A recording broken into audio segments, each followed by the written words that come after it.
Someone tells you they read 50 books last year. You feel a small pinch of pressure. Maybe you should be reading faster too. Speed reading courses promise to double your reading speed. Apps promise to summarize any book in 10 minutes. But here's a question almost nobody asks. What is all that speed actually for? If you cannot remember what you read a month later, does it matter how quickly you read it? Or did the speed simply let it pass through you without ever really landing? Welcome back to Gentle Wisdom, where you learn English while becoming a better version of yourself. One story, one step at a time. Today, we explore an idea that goes against most modern advice about reading. The idea that speed might be the enemy of real understanding. By the end of this video, you will understand why reading one book deeply can change you more than reading 50 books quickly. Let's begin. Lesson 1: What reading is actually for. Mortimer Adler was a philosopher who wrote a book called How to Read a Book, first published in 1940. It has remained in print for over 80 years, considered a classic guide to serious reading. Adler makes a simple but important distinction. There is a difference between reading for information and reading for understanding. Reading for information means collecting facts. You can read quickly because you are just gathering data. Reading for understanding means wrestling with ideas until they actually change how you think. Most of what people call reading fast is really just reading for information, applied to books that were meant to be understood, not skimmed. Speed reading works reasonably well for the first kind. It fails almost completely for the second. Reading deeply beats reading fast. Lesson 2: The problem with reading fast. When you read quickly, your brain skims across the surface of words. You recognize them. You move on. But recognition is not the same as understanding. Adler describes real reading as an active process. You should be asking questions as you go. What is the author actually claiming? Do I agree? What does this remind me of? Speed reading skips all of this because there is no time to think while your eyes are racing forward. This creates a strange result. Someone who reads 50 books quickly might remember almost nothing from any of them a year later. Someone who reads 5 books slowly, asking questions and pausing to think, often remembers and applies far more. The number 50 looks impressive on a list.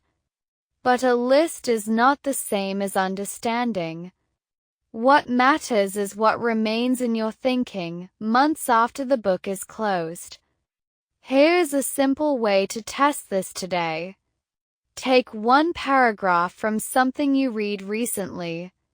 Try to explain its main idea out loud in your own words without looking. If you cannot, you did not truly understand it, no matter how quickly you read it. This small test reveals the gap between recognizing words and truly understanding them. Lesson 3: Nadia and Owen. Think about 2 people who both want to become more knowledgeable this year. Nadia sets a goal of reading 50 books.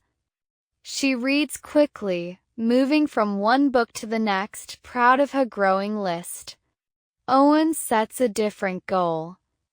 He chooses just 5 books he genuinely cares about and reads each one slowly, sometimes rereading chapters, taking notes, and pausing to think. By the end of the year, Nadia has technically read far more books. But when asked what she learned, she struggles to explain any single idea in detail. The titles blur together in her memory. Owen cannot claim to have read as many books, but he can explain each of his 5 books deeply, and more importantly, he has actually changed how he thinks about several important topics. Same amount of time spent reading. A completely different result. The difference was not how much they read. It was how deeply they read. Reading deeply beats reading fast. Lesson 4: How to read deeply. You do not need to read more books. You need to read your books more carefully. Adler suggests a simple habit. After finishing a chapter, pause. Ask yourself what the main idea was in your own words.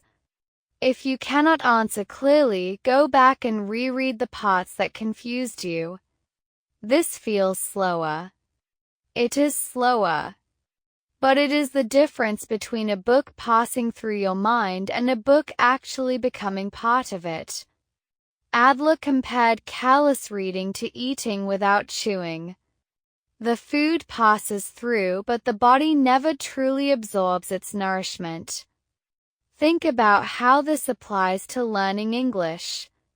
Reading many easy sentences quickly without really absorbing them teaches you far less than reading fewer sentences slowly, noticing new words, and actually understanding how they work. Every paragraph you truly understand is worth more than 10 you skimmed. Every pause to think deepens what a book can give you. Every book read slowly becomes part of how you think. So this week, choose one book or even one chapter and read it slower than feels comfortable. Notice how much more stays with you. Reading deeply beats reading fast. You are becoming. Something has shifted in you today. The person who finishes this video is not quite the same as the one who started it. That shift is real. And it is yours to keep. If you enjoyed today's story, please like and subscribe. A new story arrives every day. Feel free to share your thoughts in the comments too. Every choice shapes your life. Small habits, big results. And keep becoming. Study Corner, today's English notes. Welcome to the Study Corner. Let's review 3 useful words from today's story. The first word is wrestling. In the story, we heard about wrestling with ideas until they actually change how you think. Wrestling here means struggling hard with something difficult, like a mental effort to understand. For example, wrestling with a difficult idea often teaches you more than reading it quickly. The next word is absorbing.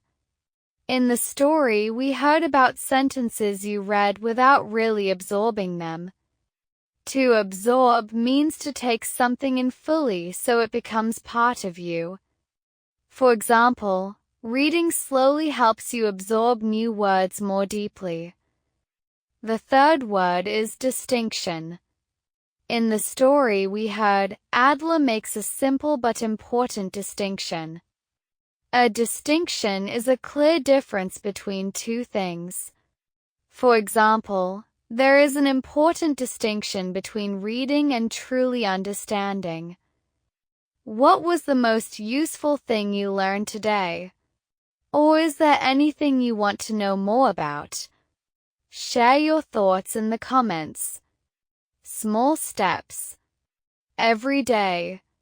You are doing well. See you tomorrow.